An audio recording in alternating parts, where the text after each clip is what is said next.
I've been thinking of something recently, and I just kind of wanted to get my thoughts down and to just sort of better organize what it was that I'm thinking. Maybe I can vocalize it a bit better.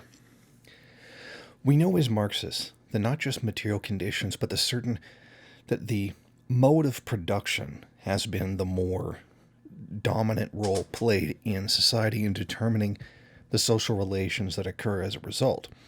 That's nothing new, no great insight from me, etc. But here's the thing. We know how the way things are produced determine those social relations. So somebody was saying about how they describe tribal societies, or what was called primitive communism. The politically correct term would be now tribal communism or tribal societies. That this was like a kind of noble savage kind of idea. But I objected because it's not a noble savage idea, because it's not saying that their situation or their mode of production was ideal or even perfect, or like it would seem to suggest that by claiming that this was noble savage would be to say that they knew better by their mode of production, although they didn't even understand their mode of production and how it shaped their social relations. We're not saying that. We're not saying that theirs was utopian, that it's something that we should return to. That would be noble savage kind of thinking. That's not what I'm suggesting here. But more to the point of understanding these social relations that spring from the productive relations. The point here is that we now understand how the productive relations create the social relations. Because of that, we're not blindly controlled by them. The movement from tribal to primitive accumulation to feudalism to capitalism to socialism and communism is about those productive forces. The way those productive forces are organized changes. This is what happened, how and why we moved through all these phases. The point of Marxism is to understand that process.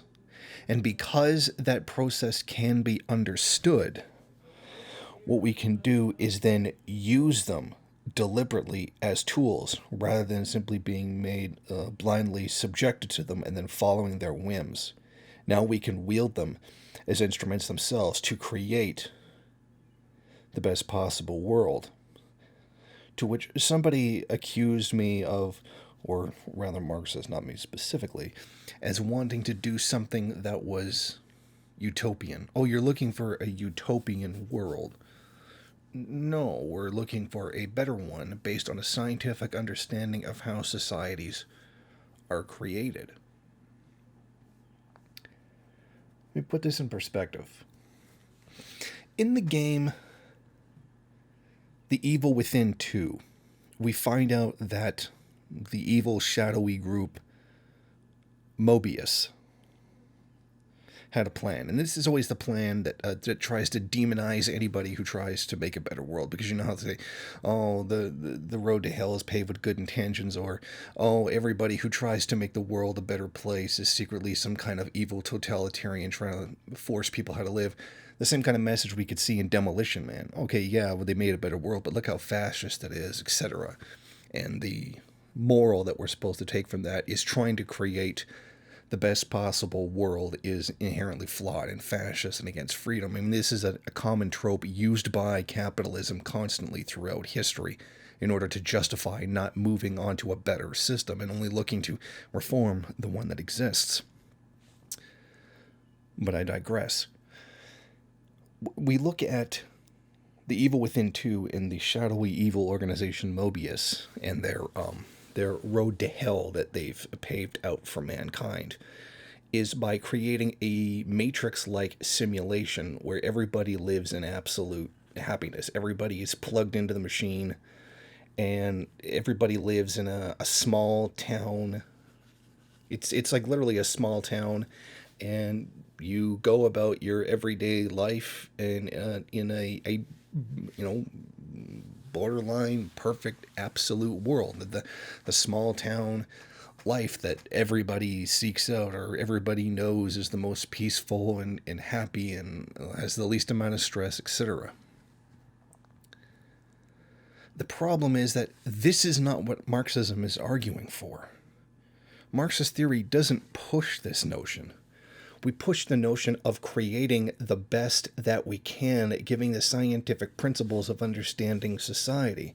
We're not simply just some kind of absolute utilitarian, maximize happiness, minimize suffering to an absolute degree. That's not how this works, because Marxism is not utopian. It knows that it will never be perfect. Whereas the Mobius experiment and the straw men created by capitalist media, which represent Marxism, are supposed to be utopian. But as a side tangent, I found it interesting that the game's writers, whoever it is that created the lore, created the story, etc., believed that you could create a perfect world by using the most imperfect mode of production, taking a system that is flawed more than any other that has ever existed, capitalism, and somehow using that as the basis for a utopia. It's utterly nonsense to me how they could even have that idea. But again, we are dealing with, capitalist ideology, which must portray any attempt at making a better world to be an evil plot, or to be something that will eventually lead to downfall, or will eventually turn into tyranny, because that's kind of the straw man that we have of the Soviet Union, don't we? Again, I would be just repeating myself on something I already said there. So that was the idea that I had running around in my head, and I wasn't quite sure how to turn that into a video. But I just needed to get those ideas down and to express them, and then I can organize them in a much better way. I hope that you understood what I've been trying to say, and that we're not seeking utopia here. We're seeking the best that we can with our scientific understanding of how societies and their productive relations worked. So having said that, I hope you understand what I have been trying to say. Maybe this is useful to you, maybe it wasn't. Hopefully it was at least entertaining. And thank you for watching. Thank you for watching. If you like this program, then please head over to my Patreon page and set up a monthly donation. It's your donations that keep this program running. Also, if you would like, please rate, comment, subscribe, and share in various social media.